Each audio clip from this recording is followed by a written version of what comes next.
नमस्कार. आज 16 जानेवारी 2024 रोजी मनात शिरताना या श्रीकांत मोरे यांच्या पुस्तकाचे अभिवाचन मी करत आहे. सदर पुस्तक हे 16 जानेवारी 2013 रोजी प्रकाशित झालेले आहे. या पुस्तकाचे मनोगत व्यक्त करताना लेखक म्हणतात, मन हे ज्याला अंत नाही असं आहे. लांबी, रुंदी, खोली मोजता येत नाही. आधुनिक शास्त्रात त्याचा अभ्यास होऊ शकत नाही. अमर्याद अफाट मन आहे. भौतिक शास्त्रानं आजवरची केलेली प्रगती मनाच्या अमर्याद शक्तीपुढं, ताकदीपुढं फारच त्रोटक आहे. आपण सागराचा विचार करतो, पृथ्वीचा विचार करतो, सूर्यमालेचा विचार करतो, आकाशगंगेचा विचार करतो. अशा अगणित आकाशगंगा या ब्रह्मांडात आहे. त्याचा जसा शोध घेणं, अद्ययावत करणं चालू आहे, मनाचाही शोध घेण्याचं काम साधू, संत, योगी यांनी आजवर अनेक वेळा केलेलं आहे.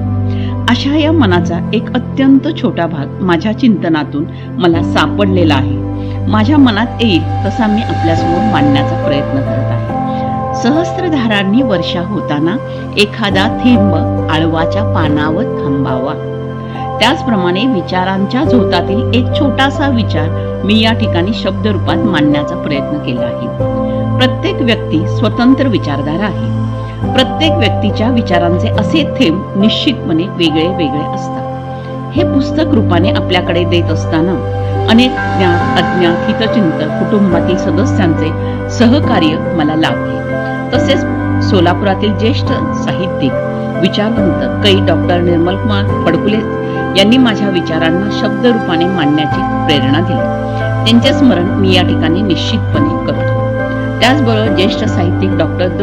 भोसले, पंढरपूर, माझे मित्र कुरुडवाडीचे डॉक्टर राजेंद्र दास, डॉक्टर नसीमा पठाण, भास्कर चंदन शिवे, 27व्या मराठी साहित्य संमेलनाचे अध्यक्ष, त्याचबरोबर प्राध्यापक डॉक्टर राजशेखर शिंदे, प्राध्यापक डॉक्टर सुहास पुजारी, प्राध्यापक डॉक्टर श्रुती वडगावकर यांनीही वेळोवेळी माझ्या अनेक पुस्तकांना प्रस्तावना दिलेल्या आहे. त्यांचेही मी आभार मानत आहे. सगळ्यात शेवटी सोलापुरातील ज्येष्ठ साहित्यिक कै नागेशराव सुरवसे, कै दत्ता हलसगीकर, माझ्यावर प्रेम करणारे अनेक रसिक आणि मनोरमा साहित्य संमेलन व सर्व संयोजक, मनोरमा परिवाराचे सर्व सदस्य, मनोरमा सखी मंच यांच्या ऋणामध्ये मी राहू इच्छितो, मी पसंत करतो. धन्यवाद. यातील प्रथम लेख आहे चंचल मन. अरे, त्याच्या मनाचं काय घेऊन बसलाय? आज इथं तर उद्या तिथं. तो मनानं फारच हळवा आहे रे, फारच भावनिक आहे तो, पण मनानं सच्चा आहे. मनाबद्दल आपण नेहमी बोलतो, मनाने मनाशी गप्पा मारतो. माझं मन असं आहे, माझं मन तसं आहे. मनाला हे पटेलच असं नाही. त्याच्या मनाचे काही खरे नाही, केव्हाही बदलेल. चंचल मन आहे रे. माझी या मनाची रीत कळेना. मनाबद्दल सारेच बोलतात, लिहितात, सर्वसामान्य साधू, संत, योगी, महापुरुष, पण मन म्हणजे नेमकं काय याबाबत मौन पाहतात. मौनाने मनाचे सामर्थ्य वाढते असंही म्हणतात. मीही प्रश्नाचे उत्तर देण्यापेक्षा मनाबद्दल गप्पच राहावे म्हणतोय.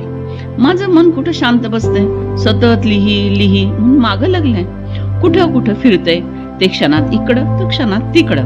विषय तर कोणताही वर्ज नाही, ठिकाण तेही नाही. मनाचं काहीच कळत नाही. म्हणूनच त्याला समजून घेण्याचा हा एक प्रयत्न. शास्त्रीय, साहित्यिक, आध्यात्मिक, वैद्यकीय, सामान्य विचार, मनाबाबत असामान्य विचार, साऱ्याच माध्यमातून मनाच्या सर्व बाजूंनी विचार करून पाहिले. सर्व रंग वापरले, कितीतरी स्केचेस तयार केले. मन कसलं काय? हार कुठं मानतोय हो? स्वतःच म्हणतोय. खूप जटिल समस्या, गुंतागुंत आहे मनाबाबत. नेमकं तर्क मांडणं अवघड. तर्क अनुमानावर आधारलेले असतात. अनुमान निश्चित शास्त्र नाही, अपवाद असतात. मन हे साऱ्या मानवाला कधीच न कळलेलं असं अपवादात्मक महात्म्य आहे. काय आवडते मनाला, काय विचार करते मन, एका क्षणात इथं, एका क्षणात तिथे. मन असे, मन तसे. मनाचं काय घेऊन बसलाय? समाजाचं बघा. मनाला नेहमी जे वाटतं तसं कधीच नसतं. आपण तसे घडवितो. मनाचं सारं असंच असतं. न कळते, न समजते, तरी मनाचे मनाला मान्य असते. मन कधी हसते आपल्याच विचारांना, दुसऱ्यांचे विचार दूर करते. कधी कधी एकटेच असते. बहुतेक वेळा त्याला एकटे सैर करणे पडते. गर्दीचे त्याला वावडे असते. मार्ग त्याला त्यातून एकला जायचे असते. खूप बैचेन असते. कधी कधी अचानक एखादा मेसेज येतो आणि मग त्यामागं लागतं. प्रत्येक क्षणी वेगळेच असतं. कोणतेही क्षेत्र वर्ज्य नसते. मनाचं सारं स्वतःचं असतं. कोणाला समजावून घेणे नसते. गाणे असो, चिंतन असो, कोणी बोलावले, शारीरिक जाणे असते. तनाचे वेगळे असते, मनाचे वेगळे असते. दोघांचे नाते कोणाच कळते? मनाचे मनाला ठाऊक असते. दुसरा फक्त त्याबद्दल विचार करतो. निश्चित दुसराही अंदाज करू शकत नाही. कितीही जवळचा दो जिस्म एक जान असला तरी त्यावर विश्वास नसतो. मनाला दुसरा सांगतो. विश्वास ज्याच्या त्याच्या मनात राहतो. स्वतःवर विश्वास कधी कधी मन ठेवत नसते. माझ्या मनात हा विचार का आला? कोण जबाबदार आहे याला? मला हे मान्य नाही. दूर करा, झटकून टाका. हे माझं नाही. मनाचं खूप गुंतागुंतीचं. मनालाच का बरं कळतं? हृदयालाही ठाऊक नसतं, पण हृदय धडकत राहतं. मेंदूला कळत नाही, म्हणून सतत जागृत राहतो. तन त्याची सर्वच इंद्रिये मनाच्या तालावर नाचतात. मनाच्या मागे सावलीसारखी लागतात. खूप लिहावं, एक क्षण लिहावा. त्याचे बदलते रंग, रूप कुठं असतं? हे काय कधीच दिसत नसतं. तरीही साऱ्या सजीवांनी स्वीकारले आहे यांचे अस्तित्व नसलेले. एक क्षणी निराशा असते, हवं ते मिळत नसते. क्षणापुढचे दिसते, हवं ते मिळते. सारं जग हवे वाटते, जगायला नको वाटते. तेच जग नवं आशावादी बनतं. प्रेम दूर वाटतं, हातातून गेलं असं वाटतं. मन गंभीर होते, नाराज होते. सारे जग नकोसे वाटते. तेच प्रेम फुलते, हाती गवसते. मनात बदल होतात.